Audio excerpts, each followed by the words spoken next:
পুষ্পাতার ঘাটালের পুষ্পাতার দাস ঠাকুর ভবনে চলেছে কবি প্রণাম অনুষ্ঠান।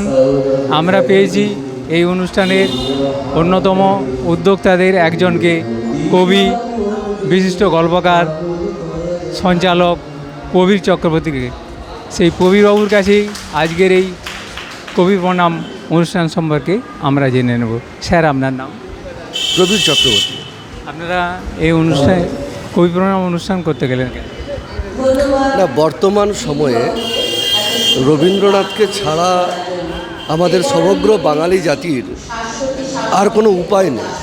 আমরা আমাদের চিন্তায়, চেতনায়, আমাদের সমস্ত কিছুতে, আমাদের আনন্দে, বিরহে, প্রেমে, সংকটে আমরা রবীন্দ্রনাথকেই খুঁজি। আমাদের রবীন্দ্রনাথকে নিয়ে বাঙালির যতটা গর্ব, তার সঙ্গে সঙ্গে আমরা কিন্তু নতুন করে খুঁজে চলেছি রবীন্দ্রনাথকে। আমরা প্রতি বছর কবি প্রণাম অনুষ্ঠানটা করি। 25শে বৈশাখের পরে কবি পক্ষ ধরেই আমরা করি।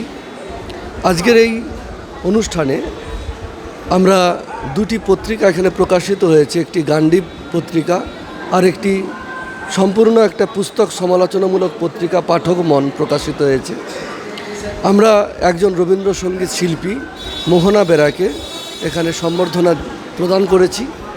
এর সঙ্গে আজকের আলোচক হিসেবে ছিলেন কামরুজ্জামান, বিশিষ্ট কবি এবং প্রাবন্ধিক।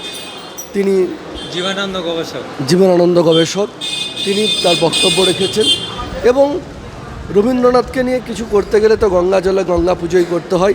রবীন্দ্রনাথের গান, রবীন্দ্রনাথের আবৃত্তি, রবীন্দ্রনাথের কবিতা, তার আলোচনা, এই নিয়েই আজকের পুরো অনুষ্ঠানটা রবীন্দ্রময়। তো কতগুলো সংগঠন এই অনুষ্ঠানের উদ্যোগে ছিল? এই অনুষ্ঠানের উদ্যোক্তা 3টি সংগঠন: গণতান্ত্রিক লেখক শিল্পী সংঘ, এবিটিএ এবং এবিপিটিএ। এই 3টি সংগঠন মূল আলোচনাটা আয়োজনটা করেছিল। তো এই কবি প্রণাম অনুষ্ঠানের মধ্য দিয়ে কী বার্তা দিতে যায়?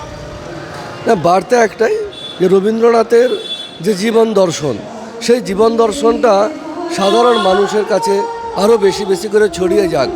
রবীন্দ্রনাথের জীবন দর্শন আরও প্রাসঙ্গিক হয়ে উঠুক এবং চারিদিকে শান্তি এবং সৌভ্রাতৃত্ব বিরাজ করুক। আমরা জানলাম উদ্যোক্তাদের কাছে যে রবীন্দ্রচর্চা আমাদের এই কঠিন সময়ে খুব জরুরি এবং তার জীবনযাপন এবং সাহিত্য নিয়ে আরও বেশি করে আলোচনা করা জরুরি এবং তার এই রবীন্দ্রনাথের জীবন ও সাহিত্যকে তুলে ধরা এবং বহু মানুষের মধ্যে ছড়িয়ে দেওয়ার জন্যই এই আয়োজন। ক্যামেরায় রাজীব পাত্রের সঙ্গে আমি শ্যামাপদ প্রামাণিক, STSP news Bangla, India news Kolkata. সবার খবর সবার আগে, সরাসরি পুষ্পাতা দাস ঠাকুর ভবন থেকে।